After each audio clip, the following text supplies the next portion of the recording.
And we have some sad news to report this morning. A days-long search for a missing infant has come to a tragic end. Clayton County says they've found a body that they believe to be 6-month-old Nakai Pratt, and it comes after police say the child's father lied to investigators about how his son disappeared. Good day's Mark Tigner joins us now live from the Clayton County Courthouse, where he is expected to face a judge today. Mark, good morning.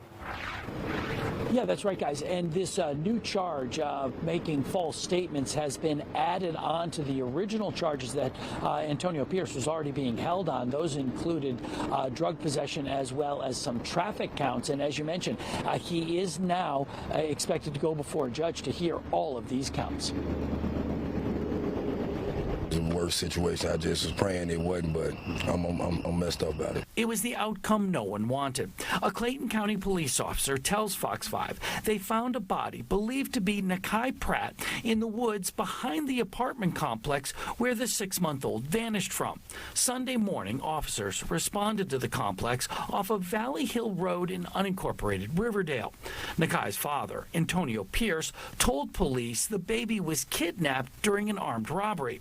But investigators didn't believe Pierce's story and called him the suspect in Nakai's disappearance. Pierce was arrested on unrelated marijuana possession and traffic charges. He's due in court today. I mean, it's just shocking. It's just sad. It's really sad. For days, police used drones and dogs looking for Nakai, searching apartment buildings and in the woods in the back of the complex. Tuesday evening, an officer shared the tragic news a baby's body had been found. Neighbors who had feared the worst were saddened to hear what happened. We bring these kids into this world and expect them to be safe with who they call their mom and their dads. At least for now, Pierce not facing any charges directly related to Nakai's disappearance and potential death. We are still waiting to get confirmation from both either police brass or the medical examiner's office that this was in fact Nakai that they found. If we do get that, we'll let you know, and we'll also let you know if any charges are upgraded on Pierce as well. Reporting live from the Clayton County Courthouse, I'm Mark Teichner for Good Day Atlanta. It's a tragic story there, Mark. Thank you. Well, the chase through multiple metro Atlanta counties ends with a car flipping over and crashing right in the heart of Buckhead. It all started after a shooting in Henry County, and later Clayton County deputies ended up seeing the suspect. And Good Day's Lindsay Tooman joins us live in Buckhead, where all of this ended. Lindsay, good morning. Hey, good morning to you, Buck and Alex. Yeah, that ended right here behind me near Piedmont Hospital. Started in Henry County. Still trying to figure out exactly what sparked all of this that led to such a violent crash. A shooting in Henry County started a police chase that spanned 3 counties before ending in a crash. It started after Henry County police released a be on the lookout notice for a suspect vehicle involved in that shooting.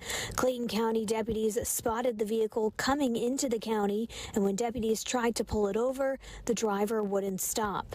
That sparked a chase heading north on I-75. Investigators say the suspect vehicle hit another car right before I-20, then headed into Atlanta before hitting 3 more cars along Peachtree. Finally, the chase ended after 8:30 last night after the car flipped over near Piedmont Hospital.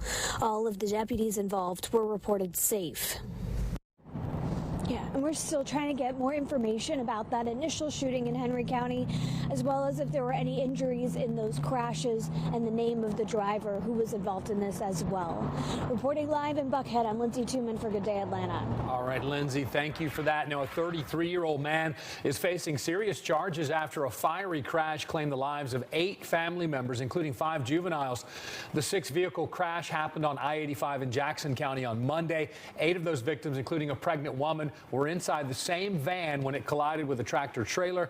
State Patrol says Kane Hammock was behind the wheel of that truck, and he's charged with 8 counts of homicide by vehicle and 1 count of feticide by vehicle. Police say that they won't name any van victims until authorities can positively identify everyone. So much loss. Gosh, it's 8:07 now, and in DeKalb County, a man is behind bars after police opened fire at a Stone Mountain apartment complex. This happened yesterday at the Reserve at Stone Creek on Tree Hills Parkway. Parkway.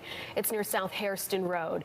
Police say they received a call for two people who were armed with guns at that apartment complex. Investigators say an officer opened fire, hitting a woman. She is expected to be okay, but so far there's no word on why the officer shot that woman. A Sandy Springs officer is recovering after he was grazed by a bullet during a shootout. This happened yesterday afternoon near Carroll Manor Drive. The GBI says Herbert Mesa opened fire inside a home when friends dropped by for a welfare check. And when officers tried to enter the house, they say Mesa opened fire on them, hitting an officer in the hand. Mesa was also hit during the shootout. He surrendered to police after an hours-long standoff. The DeKalb County School Board is set to meet this morning to discuss Superintendent Devon Horton's future. He was indicted on federal charges out of Illinois for embezzlement, fraud, and tax evasion. He's accused of accepting kickbacks while leading a suburban Chicago district.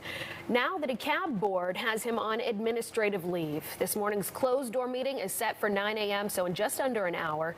Any official action the board decides to take is expected to be announced publicly, and Fox 5 is watching this closely. We will keep you posted. Congress has once again failed to reopen the federal government. With the shutdown now entering a third week, we're on day 15 now. President Trump promises more cuts. And Fox's Doug Luzader has more this morning from Washington. Well, as the shutdown grinds on, we're seeing more and more decisions now on what to fund and what to close. On this vote, the yeas are 49, the nays are 45. New vote, same result. For the 8th time now, Democrats blocked a Republican measure to temporarily open the government under current funding levels. The Democrats are getting killed on the shutdown. At the White House, President Trump warned that cuts will continue while the government is shuttered. And while he has carved out funding to keep paying the military, other programs and federal jobs are on the chopping block. More than 4,000 federal workers got layoff notices in recent days. This introduces a new risk to aviation. The head of the Air Traffic Controllers Association warned that his members are now missing paychecks.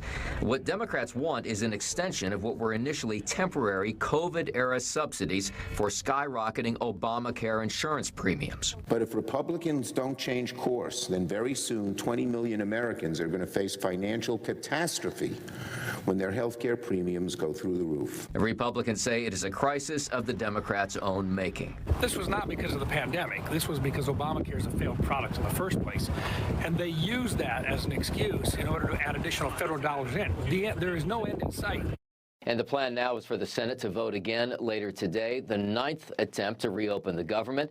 Like the 8 other attempts before it, this one is expected to fail. In Washington, Doug Luzader, Fox News. Doug, thank you. Here at home, Georgia Tech says if the shutdown continues into next Monday, they'll implement strategies to mitigate its impact on the institute. Right now at Tech, the shutdown is delaying more than $100 million worth of payments for federally funded research activities at the school.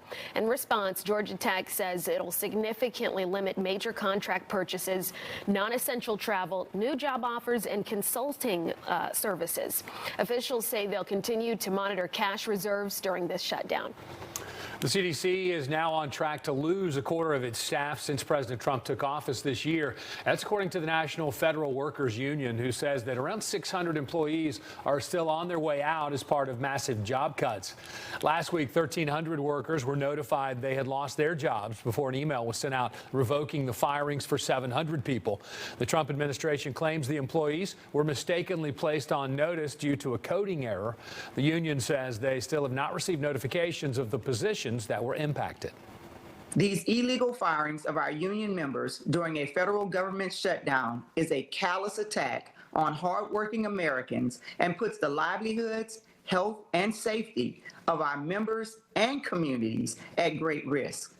For nearly a year now, our members have been bullied, they've been tormented, they've been left in a constant state of panic about job security, and the accounts of irreparable harm being done continue to unfold. The union plans to challenge the legality of the layoffs. The CDC says it's lost around 4,300 employees this year due to earlier rounds of job cuts, early retirements, and resignations.